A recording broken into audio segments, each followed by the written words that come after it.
क्या आप अपनी जिंदगी में जीत जाने का राज सुनना चाहते हैं और दुश्मन के हाथों कभी शिकस्त ना खाएंगे?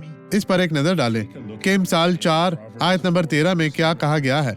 ये यहाँ पर कहता है, तरबियत को मजबूती से पकड़े रहे, इसे पकड़ो। जिस तरह याकूब ने फरिश्ता को पकड़ रखा था, वो जानता था कि इसकी जिंदगी इसी पर मुनहसर है। वो फरिश्ता इसे नसीहत करने के लिए इसके पास आया, क्योंकि अगर इसका खुदा के साथ अच्छा ताल्लुक होता तो वो ऐसा ना करता, यीशु की धमकी के तहत रहता। और याकूब बेचैन था क्योंकि यीशु इसके बारे में और इसके पूरे खानदान के पीछे लगा हुआ था। और फिर खुदा ने आपको पकड़ने के लिए कहा। फिर आपको ऐसा भी करना चाहिए, उसे जाने ना दे, उसकी हिफाजत कर, क्योंकि वो तेरी हयात है। अब ये गवाही देखें और मैं वापस आऊंगा यीशु के नाम में। कितने अरसा से ऐसे था?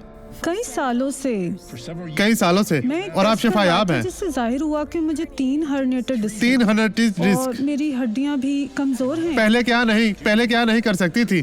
नीचे झुक सकती हैं? मुझे बहुत मुश्किल होती नहीं, थी। मेरा मतलब है पहले कितना झुक सकती थी, हमें दिखाएं।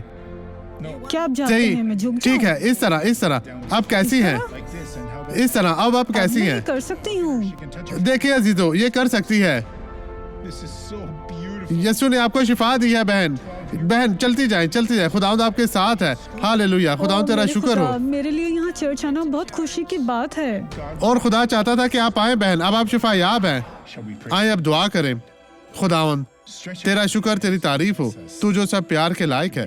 मैं अपनी बरकत इन तमाम लोगों के लिए चाहता हूँ। मैं चाहता हूँ कि तू इन तमाम लोगों को बरकत दे, इन लोगों की जिंदगियों को बदल। खुदावंद अपना दाना शफकत भरा हाथ इन तमाम लोगों की तरफ बढ़ा। खुदावंद यीशु मसीह नासरी के नाम में मैं इन तमाम लोगों की जिंदगियों से हर तरह की बदी को निकालता हूँ। यीशु के नाम में खुदावंद इन तमाम लोगों को बरकत दे, यीशु मसीह नासरी के नाम में। और आप कहें आमीन। खुदावंद तेरा शुक्र हो।